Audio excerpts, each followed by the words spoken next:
Japan is not another country, it's another planet.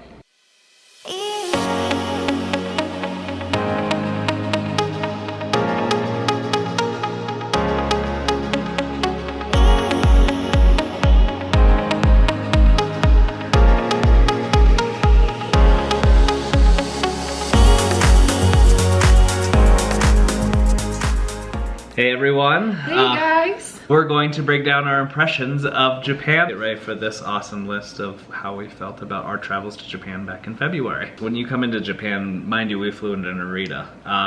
It's just like, Narita is a huge airport. It looks like a giant H shape when you get there.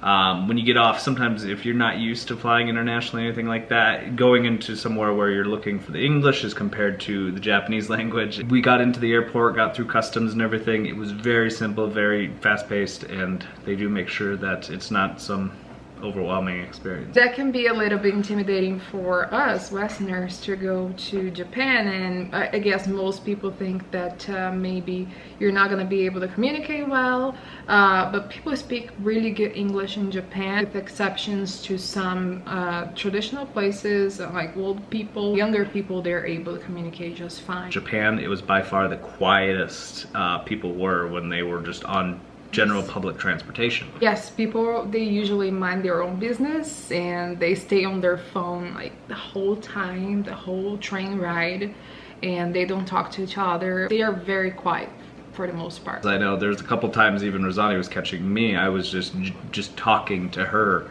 and it seemed like I was like loud on this train, just because talking everybody like was just like so quiet. You were not even speaking that loud, and I was like, oh my gosh. So when you're going on public transportation, of course, there's many ways that you can get on trains. You can either pay with cash, or you can actually get a reloadable card. Use one. But you can get reloadable cards that you can put money on, so you can just go through the quick lines or whatever when you're going in and out of the public transportation. It's not a surprise for me. Japanese are very organized and clean, but you guys, the Japanese streets, even Tokyo, downtown Tokyo, very clean. You can barely find trash cans around the city. That's another impression I had while I was there. We couldn't find trash cans. We were carrying our like drinks around for a long time until we could find a trash can. Japan, they're very polite, and they're very reserved. Organized, reserved, and it's funny because anything, so even when we're getting on the public transportation, everybody stands to the sides just to make sure that anybody coming off the train can go off. And they wait. And it was cool too, and you won't notice this, and it's funny, ever since we've been there, you come back and everybody's all over the place on escalators. They all knew how to like stand towards one side. It's so ingrained in their society to be in queue and organized that it's kind of an abnormal thing to see when you're not from there. So another thing that I noticed as soon as I got in Japan, people smoke a lot. So everywhere you go, restaurants, bars, they're allowed to smoke inside these places. Mm-hmm. There's a bit of a smoking culture still. You know, a few years here in the United States, you used to be able to go into a restaurant and be seated in like a smoking area. Yes. We've since done away with that. It's still kind of present in Japan, and people still, there's quite a bit of a habit that's smoking goes on there. So you'll see. It's kind of unusual for you to find a place that you're not allowed to smoke. So I heard that Japanese companies, they are very strict about dress code, so it might be why people dress up so well. Everybody dresses up there. It doesn't matter what they do. Got on public transportation, I think we felt super underdressed everywhere we went, because everybody dresses up. All the men have suits, all the women are just professionally dressed in very unique, clothes. It's just everybody there dresses like they are out to impress, as we say here in the US. Uber doesn't work very well over there. It's not so popular as it is in the United States. So public transportation other than trains or bus, which is very effective, it's very expensive. Like, we wanted to go a mile or two away from the place we were staying, and it was like $40 for Uber. That's crazy. Yeah, and I think it relates to, again, their public transportation is very efficient and effective. We were able to fly into Narita, which is about an hour outside of Tokyo. Yes. Take a train all the way in, take a train all the way to pretty much underneath our hotel. We stay at the Hilton Tokyo there. And we were able to go from all over Tokyo using public transportation, all the way down to take a bullet train from Tokyo to Kyoto with a bullet train. And then from Kyoto, at our last day we were there, we took a train all the way from Kyoto to Osaka Airport. So again, it's like you can get anywhere you want with, you know, public transportation. So that's. And I cannot think of like one time that we waited more than 2 minutes for a train or a bus. It was right on time and very fast. Very effective. One interesting thing too, and it comes back to the people being very kind and reserved there, but they will help. We got into Kyoto from the bullet train, and it was super confusing. It was during like kind of the rush hour of people and everything else, and we didn't know which bus to hop onto to get to our Airbnb in Kyoto.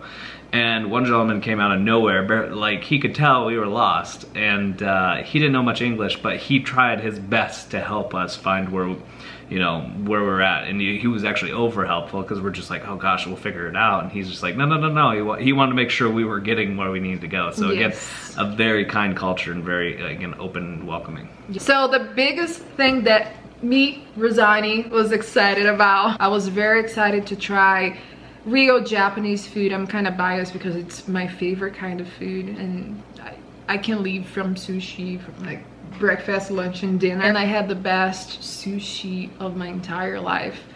Oh my gosh, just by thinking about it, I want to go back right away. And we tried a whole lot of different food in Tokyo, in Kyoto. Crazy Special, he was going like crazy, trying all of the street food he could find on his way. So yeah, we had a really good time eating all kinds of food possible. Yeah, like Rosani mentioned, if there was a little bit of I guess courage, I say, like there were some things that aren't normal, like I was eating octopus on a stick, and I think, what was the other one, the octopus with the quail egg in it. It was delicious. And there was, again, the sushi, everything there was delicious. Like food was, and that's where we get into the convenience stores like 7-Eleven. Yes, that was amazing too. You just get coffee from 7-Eleven here. Oh, that's how you used to. When we're traveling and we stop in like a gas station, there's a 7-Eleven, we just grab food. But in Japan, you can find like bentos, all kinds of food, sushi. There's a little food, it's like a triangle. That was delicious and costs just $1. It's usually really cheap.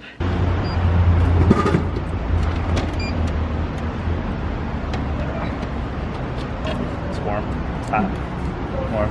It is pretty warm. You can find vending machines all over the place, like every corner. More vending machines, like it's all over the place here in Japan.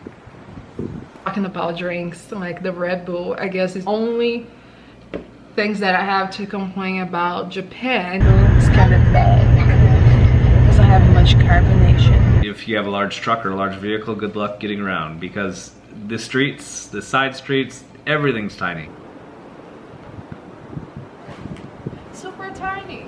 That's the biggest car I've seen here so far. Yeah, they had buses there and everything else that stick to the main artery roads, which, you know, are normal size. But as far as just like side roads and everything else, you can see in our video, Kyoto is a good example of it. Tokyo, it's just like any big city. But they're all small cars around there and getting around, even neighborhoods too, because when we were out exploring different areas of Kyoto, it's just these tiny little like alleys and tiny cars everywhere. And again, they're using public transportation, or they just have small cars, or they're using bikes. Another thing that we knew that was pretty popular in Japan is the smart toilets.